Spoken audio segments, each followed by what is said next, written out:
Everybody, good evening. I am super excited to have just recently received the DJI RS2 gimbal.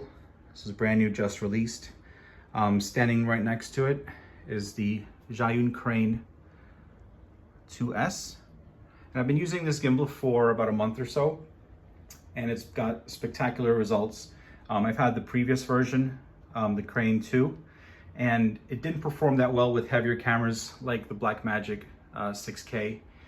And this one, they fixed a lot of those problems, and I've been using it, and I've been kind of happy with it. It's got a few quirks in operation.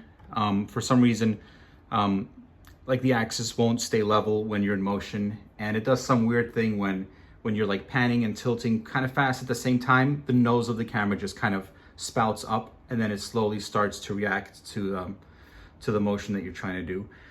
So receiving this, I am like blown away by the motor strength, the stability, and this has something that the Crane doesn't have, which is a ramping speed. So basically what ramping speed is when you're having this set, say at like the slowest setting, the more you turn, the faster it'll automatically ramp up to catch up with your arm.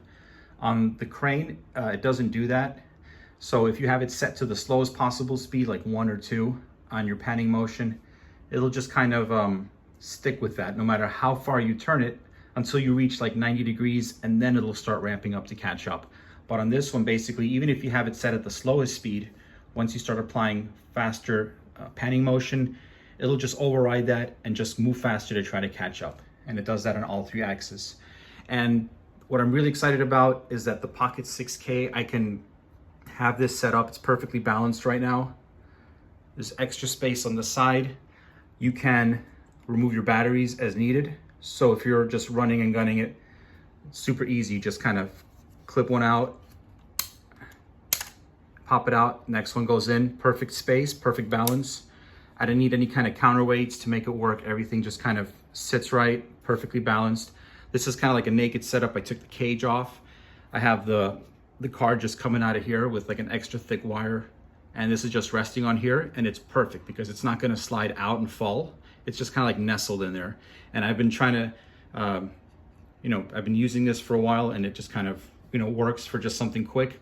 You can always put the cage back on, longer wire and everything, but then you're adding more weight. So just for like a bare bones setup, this works fantastically well.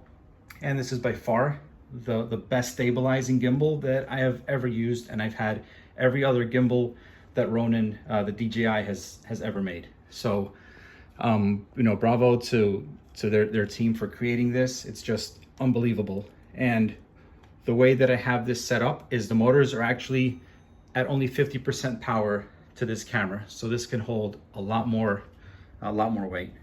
So see, if you go on here, super smooth is off. I've used it and I haven't really noticed that much better results, but even with it off, this thing blows everything else that I've used out of the water. So if you go to stiffness, those are the settings that I currently have. They finally got auto tune perfect. Before the DJI gimbals, when you did like the auto tune, you always had to bump up the motor power on all 3 axes, but now they finally got it pretty much perfect. I mean, you can still bump up the power a little bit, but when you do auto tune, it literally gives you the most power before the motor starts shaking, and it's done really amazing.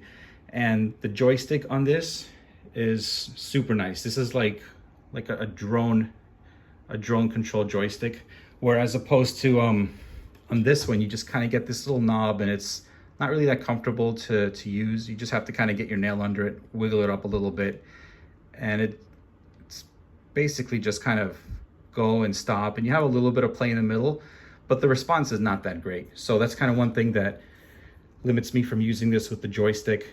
And then you also, when you're holding it, it's kind of uncomfortable because the buttons, like you have this hand to hold, and then you have this little button back here, and your skin just kind of pushes it and it changes modes in the middle of you using it, which is kind of annoying. I wish that was like a little higher. The locking systems on both of these work amazingly well. So locking is definitely the way to go for these gimbals. But the grip on this is just so comfortable, and you can have it charging while you're on the go. Just plug it in. You can have a battery bank in your pocket and use that to operate. So what I have here is the extension arm attached, So the tripod legs come off, you just pop them right in, and then you can have like an upper handle to hold. So it's great for control. So without further ado, here's some footage that I shot on this setup with the GH5S, which is an unstabilized camera with no image stabilization in camera, in lens, or in post. And I'm also going to include some clips that I shot while my wife was driving her car, and I was just kind of shooting through the window just to see how this would perform on like bumpy roads. So you're gonna see footage from the Pocket, for the Blackmagic Pocket Cinema 6K and the GH5S. So check those out and let me know what you think. Thank you for watching.